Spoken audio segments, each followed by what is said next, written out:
All right, so episode 10 of Fort Salem is coming next week. I can't believe the season is almost over. And I guess the question that I'm left with is Alder screwed, or is there more at play? Hi guys, my name is Maria Park and this is Approach to Nerd. And in this episode, we are doing a theory video for the remainder of the season, which is one episode of Motherland, Fort Salem. After episode 9, with all of the stuff that happened with Alder and with Rael and Scylla and with Tally and Garrett and all of the stuff that we learned about our favorite bellwether unit and company, I was left with a lot of questions and a lot of theories. So I think I just want to jump in. There are two conflicting theories that I have right now, one involving Alder and one involving Petra that I got from a viewer. And I will put your name when I talk about it. So I'll credit you. I always credit the theories I get from viewers because I think that they are awesome. I encourage them. But it's just something that had my head spinning when I really sat down and thought about it after watching episode 9, and that is involving Petra. But I'm going to start with Alder. So my first theory has always been since episode 1 that Alder is the original founder of the Spree. I still think that is highly possible because like any organization that you find sometimes they go on their own direction. So what you probably thought would be like just a political stunt became an actual terrorist group, which is probably what happened with Alder. I don't think Alder thought that the Spree would take it to this extent, but they really swallowed the Kool-Aid. And sometimes when your leader falls off board, you just kind of carry the train on your own. So it is highly possible that, the original Spree was founded by Alder to keep her in power. Because if you think about it, we all know that Alder is extremely power hungry. She does not want to give up control. She is the general. She signed the accords. She doesn't want to die because, quite frankly, if she's demoted, then there's no use to have biddies. Why would the biddies actually keep you young, prolong your life if you're no longer the general or in charge? You have no benefit up to the military and the mission. So you might as well just die. And the moment the biddies stop keeping her young, she's going to age all at once. And she's over 200 years old. So, she's going to die. So, yeah, I don't know what the lifeline or life expectancy is in this universe. I guess we really never went over that. I don't know if witches have an extended life without magic or siphoning the youth of other witches. But I don't think it's over 200 years. So yeah, I really do think that Alder, when she said she gave her life for the cause, she wasn't lying. She will give her life because there's no reason to have biddies. There's no reason to have magic to sustain her youth because she's just going to die. So yeah, Alder has a lot to lose besides just power and control. But yeah, if she did, found the Spree, then she has a lot to gain, not only politically in the eyes of the public by being the one to stop it, but also by covering her tracks. Because if any of the Spree were ever really interrogated on who their founder was, because as she always said, the Spree has no real leader, no leadership. It may come out that they had one leader all along and it was her.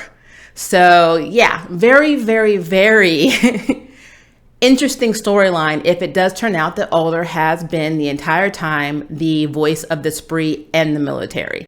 Would also explain why they always seem to know that they were coming, why there was always an ambush. I have seen so many of these recon missions where the witches are going to a warehouse or going to whatever location that they're being sent to, and they're basically ambushed. The only way to be ambushed is by inside intel. And let's not forget that there was just, I know we had Scylla on the base and she's Spree, but there was somebody else helping her because when they were trying to get the last words from Porter's body, somebody helped Scylla in the necro room and said we had to cover your tracks. And then also somebody took on Scylla's image, Rael's image with Scylla, where Scylla didn't even realize it wasn't Rael. So that means that there are other members of Spree that are in Fort Salem. So a lot of people report to Alder. A lot of eyes are out there for Alder. Alder has lived a very long life. She has met a lot of people. So she has a lot of connections that, others don't. So I'm still saying a lot of my suspicions are still weighing heavily towards Alder being the founder of the spree and having a lot to lose if she's depowered, which is why her puppeting the president, even though that was horrible and horrifying, was her desperate move to keep her power. Now, my question to that is, yeah, she was able to puppet the president, but how long does that spell last? Because wouldn't she just go back and say, that was not me, someone controlled my mind, unless it's a publicity or a public image thing. What I was really saying is she's fired and this chick is hired, Would she not go back and recant everything? So I don't know. I mean, I don't get the logic behind that. Really, really thinking about it, I know that General Alder not only is desperate to keep her power, she's also desperate to get the seeds from the Tureen, and she wants it so bad so that she wants to go and save the last 10 members of Adil and Khalidah's people to try and convince one of them to teach her their songs. And she's willing to sacrifice everyone and everything. I mean, in the promo, it looks like she sent everybody out towards them in between the war zone of Russia and China to save them, basically to not because it's a humanitarian thing to do. I don't think it has anything to do with that. I think basically she just wants the songs because she had no problem with the civilians dying in that truck. Now, to be fair, we've seen that Alder doesn't have a high opinion of the people she's sworn to protect. She literally said that whiskey was the best. Was it whiskey or scotch? I think it was whiskey was the only thing that civilians got right. So she's not a civilians lover. I mean, they did kill her sister. She was on the run most of her life before she did the Accords. So yeah, you don't love the enemy. You just bargain with them to survive. So yeah, I'm still kind of 100% pro Alder being the head of the spree. And yeah, that's kind of where I am with that. But my viewer that I'm going to post right here, who gave me this, it was a random comment and then just really got me thinking, what if it's not Alder who's in charge of the spree? What if Petra organized the entire flipping thing? Now, the points that were made in this post were very valid. What if Petra didn't want Alder in charge anymore, wanted power, wasn't just happy with being the military royalty family. She wanted it all. She wanted to be Alder, basically. And so she organized the spree. Who else would have the kind of family tree knowledge of the Bellwethers outside of what Alder knew, the military side, but I'm talking extended family. Who else would know about extended family but a Bellwether? Because the extended family didn't even know they were half Bellwether. Because their parents married a civilian, and then that one married a civilian. So it'd be like a Native American, descendant. I'm 1/3 or 1/5 or whatever. It's so minuscule. They didn't realize that they were witches. But who would know that outside of a Bellwether? The family shame and the Bellwether, how they're always trying to uphold an image, would never allow the fact that there were civilian Bellwethers, that were not in the military, that had nothing to do with the military life out there. That's a huge shame for the royal military family to kind of hold their head up in public, with. So I think that if we really are going by the theory that Petra is the one that is the mastermind behind everything, that yeah, she's the one that's killing off the weak ends of her family. The reason that she had a bodyguard for Abigail, Bridie, in one episode until she was suspended, apparently, for taking them off base and never replaced the bodyguard is because she knew her daughter wasn't going to die because she's the one that's masterminding everything. Think about this. In open season? Oh, I think it was Bellwether season. During the wedding, when Abigail went upstairs to check on, Chevelle, and she was dead, and the two steeds were there and they were holding her down. They had plenty of time to cut out her throat, to cut out her voice box. They had her pinned down. They were just smacking her around the room, slamming her down. That gave Petra time to get upstairs, to use Tally as an alibi to say, have you seen Abigail? To get up the stairs and then take on the seeds. They put on a pretty good fight, and then they set themselves on fire so they couldn't talk. Now remember, this is after, all this stuff happened after Anacostia overheard Petra talking with, I think her name was General Macy, or the one whose daughter died in My Witches in episode 2. they were talking about ALDER needing to be removed from power, needing new leadership. And honestly, that tells me right there that Petra is definitely a suspect, because that is who we learned in episode 9 was trying to get the position. So what if Petra is the head of the spree? Who else besides them knows the location of the terrain? Petra. She could have sent them out there to, even because she knows that ALDER wants it. And if ALDER gets those songs, she's formidable. She's even more formidable than she is now. And Petra would rather them be basically taken out than ALDER get that kind of power. So I really think that there's a lot of logic in that, theory that Petra may be the mastermind as well. So yeah, I'm completely on board with that theory too. So either way, I'm in.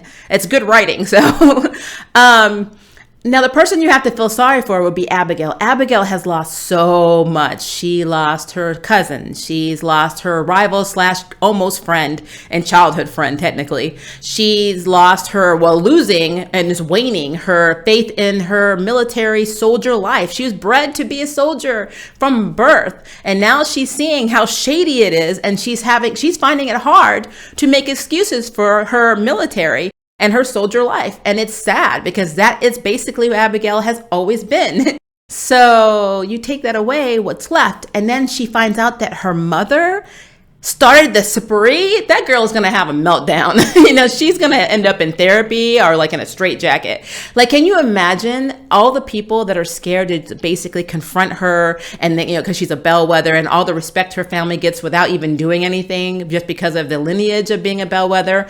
And her mother telling her, keep the family name, don't mess it up, don't put us in a bad light. And then it's her own mother who basically takes their family down. And then she has to be the pariah because of her mother. And everybody who's hated her but was scared to do anything because of her name will target her and hate her and come after her, where it will end up being Rael and Tally that have to defend Abigail from them.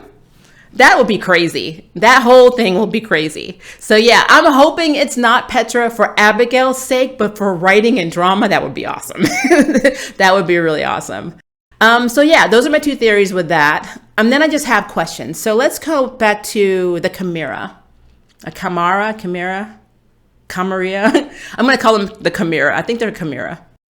So in episode 10, it looks like they're fighting these men, and they're wearing like cowboy hats, kind of like extras in the Cowboy versus Aliens movie. Are they the Chimera? Like, are they the ones that were hunting the witches and cutting their vocal, box cords out and putting them in the box? Because if so, do they have powers? Are they warlocks, or are they humans? Are they like a really drastic militia version of the Sons of the Confederate, where they're the sons of the witch haters who were against the Accords, and for generations they've hunted down witches? Because ALDER said, that kind of hate no longer exists in this world. But it sounds like she's wrong. It looks like she's wrong. So I really, really would love to have, before episode 10, I wish they'd done this. I wish we had a history lesson on this radical group. We've heard of groups of people that were dragging witches from their homes and setting them on fire and all of this stuff. But we were always led to believe that this was during the Salem times, or during the Salem witch trials, or like even some radical hate groups. But like this whole organization of sadistic murders that are not the spree, that's interesting. I want more. I want to know more. Also in the trailer, Abigail slits somebody's throat. Maybe one of the Chimeras, I don't know.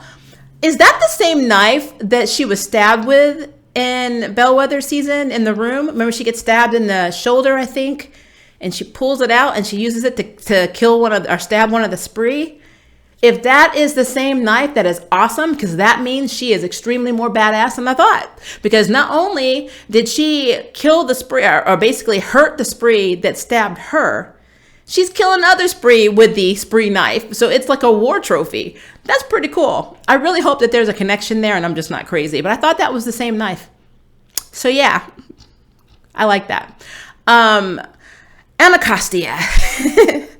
So Anacostia, all through this season, has been mum. Like there's so much shady stuff going on. At first, she would have this like stoic look on her face, so you really couldn't tell. It made it seem like she and her and Alder, the looks they were giving, they knew this like secret. They were in on something, and it made her look very shady, along with Alder.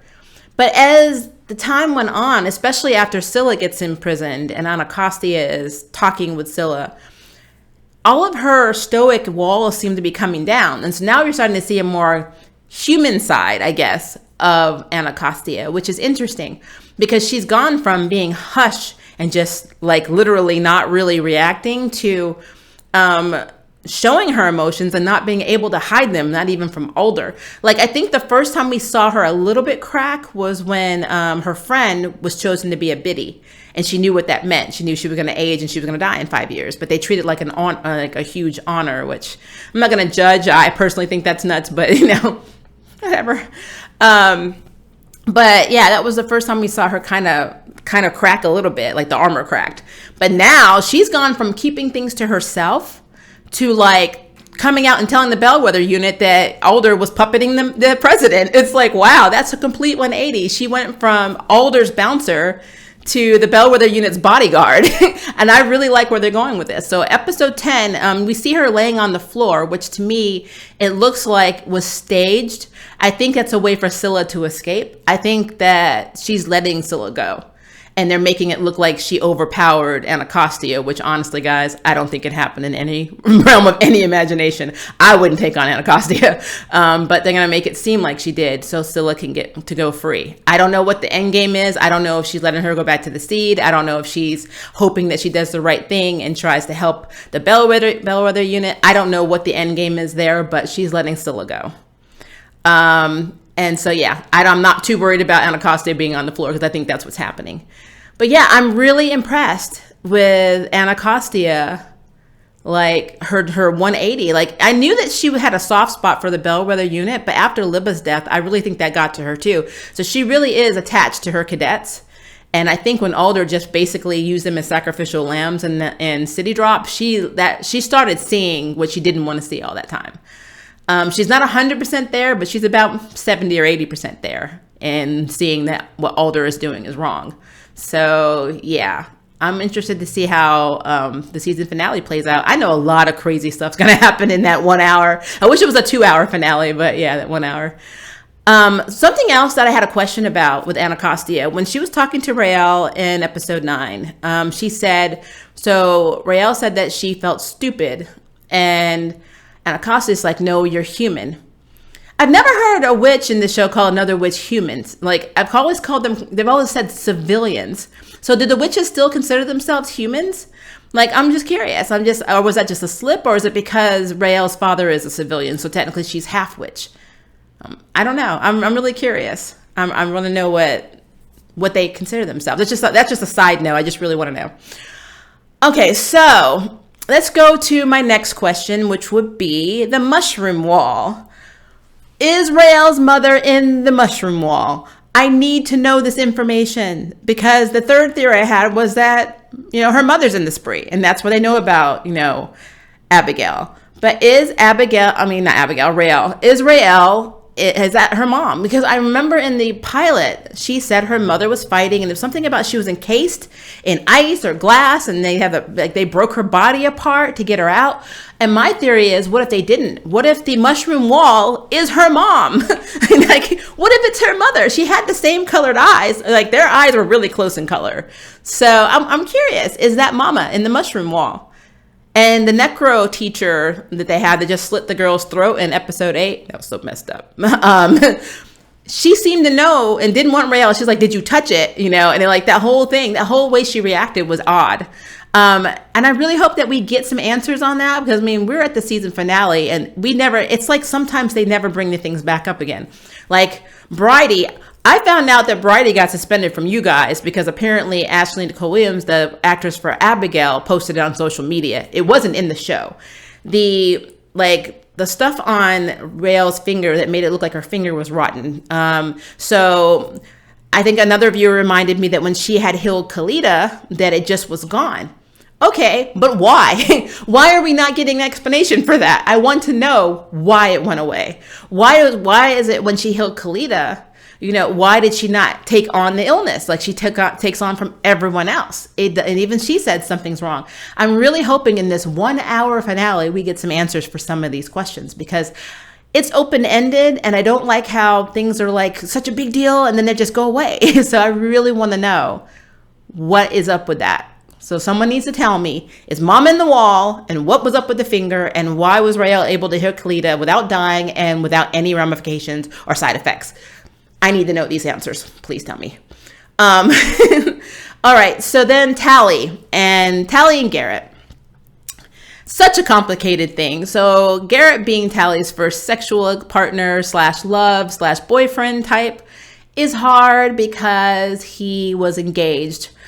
Now, was he engaged prior to Beltane? Probably. I don't know, though. I don't know the whole traditional, you must have a baby and be committed for 5 years to somebody, spill. Like, how does that work? I do think it's interesting, though. I mean, Garrett does not seem into his wife. It seems like it definitely is an arranged marriage. So I will give him that. And he did try to tell Tally at the wedding. She kept talking and kissing him. I kind of give him that.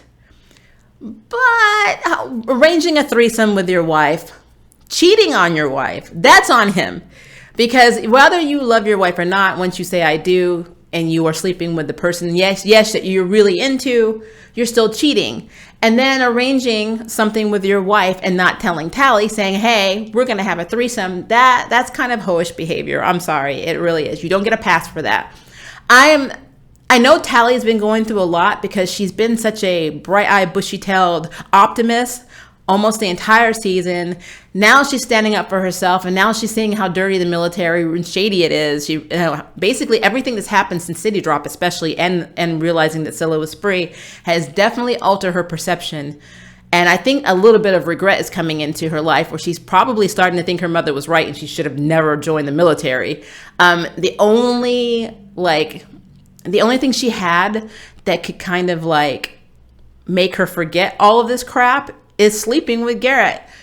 But technically she's still cheating too because he's married. So, and even with Abigail, Abigail is very open about sex. I can sleep with 3-4 people at one time, blah, blah, blah. But she was even looking at her face okay, but he's married, so I do think even they're kind of this is completely out of character for who Tally is. So Tally is grieving in her own way, and they all really need therapy, but she needs therapy. So yeah, that whole situation is a mess. They just need to resolve that one way or another, or she just needs to get a new love interest and move on, because it's a mess. So back to Adil from my conversation in the last episode. I like Adil, but Adil gets mad at Abigail for stupid reasons. When we first see him, he's kind of and I get it. He is a pacifist. He doesn't want to believe in violence. He's an environmentalist, and he believes that the storms they conjure wreck, the environment. They leave people destitute. I get it. I understand that. But Abigail did not start this. You came to a military base. You got infatuated with a girl who's in training to be a soldier, to go to war college. And then you get upset because she's talking about the ideals that you learn in war college and in basic training. And then on top of that, in this episode, they're so cute together. He's all I trust you, and she's well, just watch, the president's speech tonight. And then they do. And then, of course, she's puppeted by ALDER. And then he looks at Abigail you lying piece of crap. And I'm oh my God, it's not her fault. She didn't mastermind any of this stuff. Yeah, her mom might have, but it wasn't her. So I need Adil to be here, because I think they are adorable together, but I need him to really understand that the stuff that goes on in the world is not all caused by your, I guess now, girlfriend. Don't get upset with her over stuff she has no control over. She did not lie to you. She looked just as shocked as you did. Why you getting mad, bro? I'm just saying. So yeah, I had to put that out there because I noticed that, and that really irritated me. It was stop. And And then also, I think I want to know about Rael's abilities. I am so tired of people saying, you just don't know how powerful you truly are. Okay, then tell us. What is it? What is it? Why is it? Why? Because she is half witch. Her father is a civilian. So what makes her have this ability? I want to know. And I'm assuming it's more than one ability. Though I do have a question. In the pilot episode where Rael reads the letter from her mother that talks about Petra, and how Petra made shady choices that led to basically everybody in the unit almost dying or dying. Rael confronts Abigail about it because, everybody takes things out on Abigail for what her family does, apparently. And they get into this fight.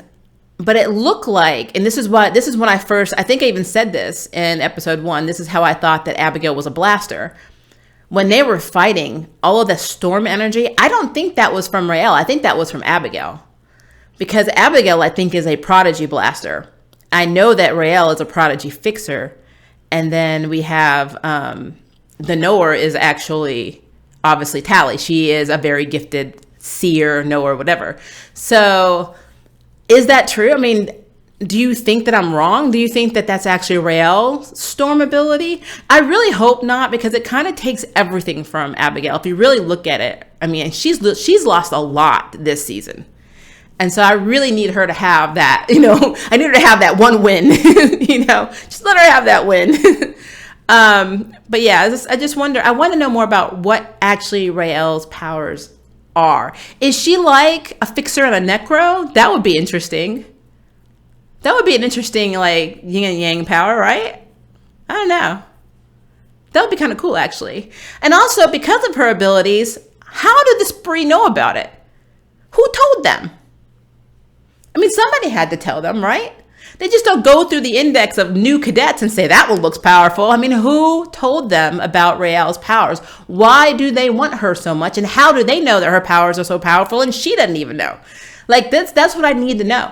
What is it about Rael that is so special, and why do they know, and how do they know? That's what I need to know. I need these answered in episode 10, and they probably won't be, because we're probably going to get a season 2, and we need to. But I need to know this stuff. I really do. So those are my the theories of my video and questions that I have for this video. I do have one more thing to say, and don't come at me for this. So I've been watching a lot of, this series. I've been going back and looking at some episodes. And the one thing I keep thinking about, I am actually starting to develop a little ship that is so obscure and probably so out there that people will throw things through this, monitor at me. But I really like Abigail and Rael together. I mean, I always knew that Tally and Rael would make a cute couple, but it would be too cute. It would be like a puppy dog kind of like puppy love thing. But I really, really like Abigail and Rael. I want in this world to sexuality just be like on a spectrum. So they really date and have sex with whoever they want, because the sex is not taboo there. So they can do whatever they want. So there's nothing about that that's a problem. But I don't know how sexuality works. Like, if it's still, is it still heterosexual versus, queer? Or I don't know. But as a queer person, I'm not looking for relationships. I just think that the chemistry that they also have, because I'm not trying to say that Rael and Scylla do not have great chemistry. I am not trying to say that at all. They do. Those two actresses have amazing chemistry. But just go back and look at the scenes between Rael and Abigail. Even when they're fighting, look at the energy between these two. When they go to the pizza place and they're sitting at the table and they're laughing and having a great time, and it looked like, Tally and Glory and eventually Scylla just like interrupted their date. And the look on Abigail's face when Rael leaves, it's not one of like, oh, these biatch going off and running off and using the unit. Actually looked annoyed that they were interrupted. So like, if you really look at those two, I don't know. There's just something about them. I would not be opposed to them being eventually, not immediately, but eventually coupled, because I think they would be an awesome couple. But yeah, that's just my opinion. But I would love to know what your opinion is on that and everything I talked about in this video. So please leave me a comment below and let me know. And if you would like to sign up for jury duty, hit the subscribe button. And if you'd like to know who's next on the nerd ballot, hit the notification bell. Until next time, I can't wait for you to approach the nerd. Bye, guys. Thank you for watching my video. I really appreciate it, but hey, the party doesn't have to stop now. Click on one of these videos and keep it going.